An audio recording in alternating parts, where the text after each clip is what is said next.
شاہ عبدالعزیز رحمۃ اللہ علیہ کے پاس ایک آدمی آیا۔ بڑا عجیب سا دیکھتا تھا، ایسے کپڑے پہنے تھے جیسے پرانے زمانے کا کوئی مالدار شخص ہو۔ کہنے لگا، حضرت مجھے ایک مسئلہ ہے۔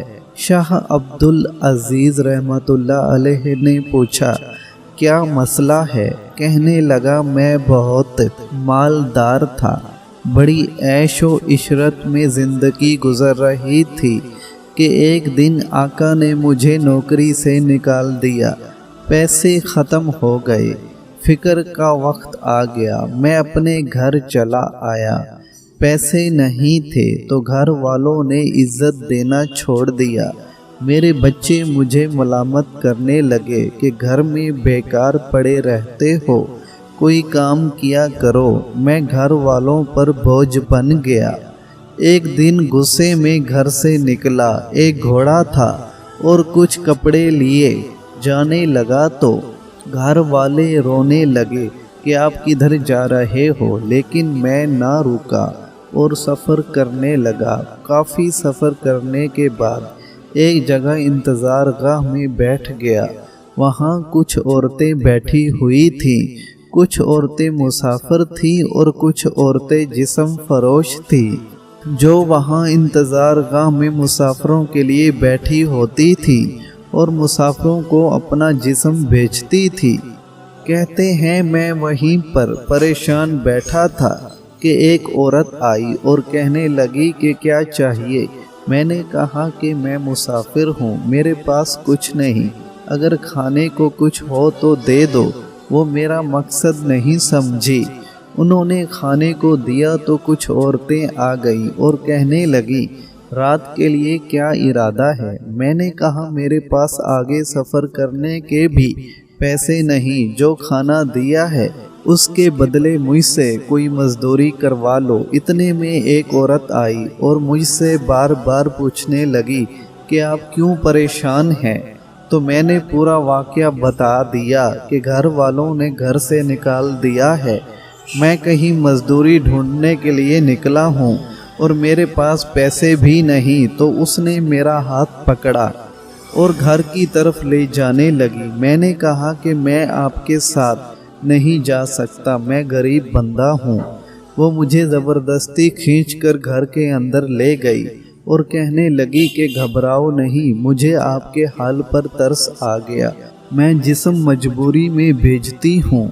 وہ مجھے کمرے میں لے گئی اور ایک تھیلی نکالی، اس میں 10 دینار تھے، وہ مجھے دیے اور کہنے لگی، یہ پیسے میں نے جسم بیچ کر نہیں کمائے، میں نے مزدوری کر کے کمائے ہیں، یہ پیسے میں نے اپنے کفن دفن کے لیے رکھے تھے کہ میں نے ساری عمر جسم فروشی کر کے پیسے کمائے ہیں، لیکن اپنا کفن حرام کے پیسے سے نہیں لوں گی، اس لیے میں نے مزدوری کر کے کمائے ہیں، یہ پیسے آپ لے لو، اگر آپ کے پاس ہوئے تو دے دینا، اگر نہ ہوئے تو ساری زندگی گناہوں میں گزری ہے، اگر حرام کے پیسوں کے کفن میں دفن ہوئی تو کوئی بات نہیں۔ 10 دینار لے کر میں وہاں سے چل دیا کہ ایک جگہ ایک مالدار آدمی کو دیکھا۔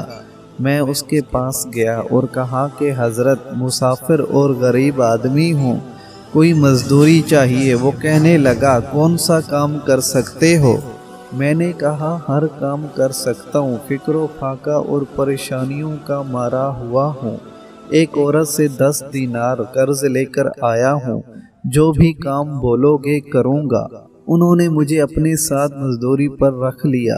اللہ نے مجھے فہم اور سمجھ زیادہ عطا کی تھی، میں اس کا خاص آدمی بن گیا، اس کے پاس جو بھی آتا وہ مجھے دیتا۔ ایک زمانہ گزرا کہ مجھے گھر سے ایک خط موصول ہوا کہ بچوں کی شادی کے لیے پیسے بھیج دو۔ میں نے خط ساتھ لیا اور کچھ ہاتھی اور اونٹ ساتھ لے کر نکلا۔ 8000 دینار میرے پاس تھے۔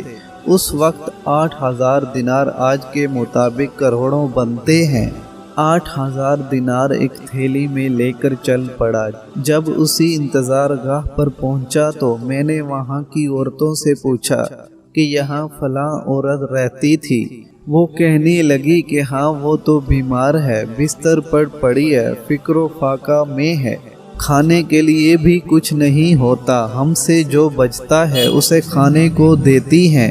میں نے کہا مجھے وہاں لے چلو۔ جب اس کے پاس پہنچا تو وہ بہت برے حال میں تھی۔ میں نے کہا اب پریشان ہونے کی ضرورت نہیں، میں آ گیا ہوں، آپ کو جو چاہیے بولو۔ تو وہ کہنے لگی مجھے کسی چیز کی ضرورت نہیں، میں تو توبہ کر چکی ہوں، میرا وقت آ چکا ہے، جسم کمزور ہو چکا ہے، بستر مرگ پر ہوں، مجھ پر بس اتنا احسان کر دینا کہ میرے مرنے تک میرے پاس رہو، اور اسی 10 دینار سے جو میں نے آپ کو دیے تھے میرے کفن دفن کا انتظام کر کے چلے جانا۔ میں نے کہا ٹھیک ہے۔ میں وہیں اس کے پاس رہنے لگا۔ کچھ ہی ہفتے گزرے تھے کہ اس کا انتقال ہو گیا۔ میں نے اس 10 دینار کے مقابلے میں کئی گنا زیادہ پیسے اس کے کفن دفن پر لگا دیے۔ پیسوں کی تھیلی میں اپنے پاس رکھتا، اسے دفن کر کے میں واپس آ کے سو گیا۔ رات کو ایک خوفناک خواب آیا اور میں گھبرا کے اٹھ بیٹھا۔ دیکھا تو پیسوں کی تھیلی پاس نہیں تھی۔ میں نے بہت ڈھونڈا لیکن کہیں نہیں ملی۔ سوچنے لگا کہ کہاں گئی کہ یکدم یاد آیا کہ وہ تو قبر کے اندر رہ گئی۔ پیسے بہت زیادہ تھے تو میں نے قبر کھودنے کا ارادہ کر لیا۔ قبر ابھی تازہ تھی، میں نے کھودنا شروع کر دیا۔ جب مٹی ہٹا کر دیکھا تو قبر کے اندر سے تھیلی اور عورت دونوں غائب تھے۔ میں بڑا حیران ہوا کہ عورت کدھر گئی۔ میں نے اور کھودنا شروع کیا کہ شاید مٹی زیادہ ڈال دی ہو اور وہ نیچے ہو۔ کافی مٹی ہٹانے کے بعد میں نے ایک منظر دیکھا۔ سامنے ایک دروازہ تھا۔ میں نے اندر جھانک کر دیکھا تو سامنے عالی شان محل دکھائی دیے۔ سامنے تخت پر ایک عورت شہزادی بیٹھی تھی۔ میں گھبرا گیا کہ شاید میں کسی اور دنیا میں آ گیا ہوں۔ اگر بادشاہ نے دیکھ لیا تو سر قلم کر دے گا۔ میں بھاگنے لگا تھا کہ نوکروں نے پکڑا اور شہزادی کے پاس لے گئے۔ وہ کہنے لگی آپ نے مجھے پہچانا نہیں؟ میں نے کہا نہیں۔ کہنے لگی میں وہی عورت ہوں جس کو آپ نے اپنے ہاتھوں سے دفنایا تھا۔ میں نے پوچھا یہ سب کیسے ہوا؟ کہنے لگی میں نے ساری عمر جسم بیچا تھا۔ اللہ کا سامنا کرتے ہوئے مجھے شرم آتی تھی کہ میرا یہ پلید اور گندا جسم اس قابل نہیں کہ میں اللہ کے سامنے کھڑی ہو سکوں۔ اللہ رب العزت نے فرمایا شرمانا نہیں، آپ نے میرے نام پر خیرات کی ہے، میرے مجبور بندے کی مدد کی ہے۔ آج 10 دینار کے بدلے میں نے آپ کو جنت عطا کی ہے۔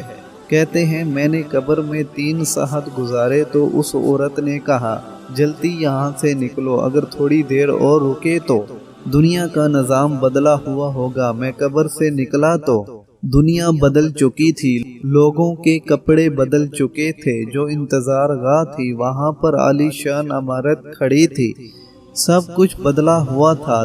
تھیلا میرے ہاتھ میں تھا، میں حیران و پریشان کھڑا تھا۔ وہیں پر ایک بابا جی کھڑے تھے۔ میں نے پوچھا بابا یہاں ایک انتظار گاہ ہوا کرتی تھی؟ تو وہ کہنے لگا مجھے معلوم نہیں، آؤ میں تمہیں اپنے والد کے پاس لے چلوں، شاید اسے پتہ ہو۔ میں وہاں گیا تو ایک نہایت عمر رسیدہ شخص چارپائی پر لیٹا تھا۔ میں نے ان سے پوچھا کہ بابا یہاں پر ایک انتظار گاہ ہوا کرتی تھی؟ تو وہ کہنے لگا بیٹا میں نے خود تو نہیں دیکھا، لیکن اپنے بڑوں سے سنا ہے کہ یہاں ایک انتظار گاہ ہوا کرتی تھی جہاں پر جسم فروش عورتیں رہا کرتی تھی۔ وہاں پر ایک بدکار عورت تھی جس کی قبر میں ایک شخص اترا تھا، 300 سال ہو گئے، وہ شخص واپس نہیں نکلا۔ تو میں نے کہا کہ بابا وہ شخص میں ہی ہوں۔ تو بابا نے آنکھوں کو انگلیوں سے کھول کے مجھے دیکھا، شاید اس کی نظر کمزور ہو گئی تھی یا اسے یقین نہیں آ رہا تھا۔ میں نے بابا جی کو وہ پیسے دکھائے تو وہ بولا کہ ان پیسوں کا مجھے بھی نہیں معلوم کہ کس زمانے کے ہیں، یہاں ایک محدث رہتا ہے شاہ عبد العزیز رحمۃ اللہ علیہ، اس کا نام ہے، اسی کے پاس چلے جاؤ۔ تو وہ شاہ عبد العزیز محدث دہلوی رحمۃ اللہ علیہ کے پاس چلا گیا اور سارا واقعہ بیان کیا۔ تو اس نے فرمایا کہ آپ کے زمانے کے لوگ یہاں نہیں ہیں، آپ مکہ مکرمہ چلے جاؤ اور وہاں عبادت کرتے رہو۔ وہ شخص مکہ مکرمہ چلا گیا، وہاں بیت اللہ شریف میں عبادت کرتا رہا اور وہیں پر ہی وفات پائی۔ اسے جنت البقیع میں دفن کیا گیا۔ اس واقعے کو شاہ عبد العزیز رحمۃ اللہ علیہ نے نقل کیا ہے، جو بہت بڑے محدث تھے۔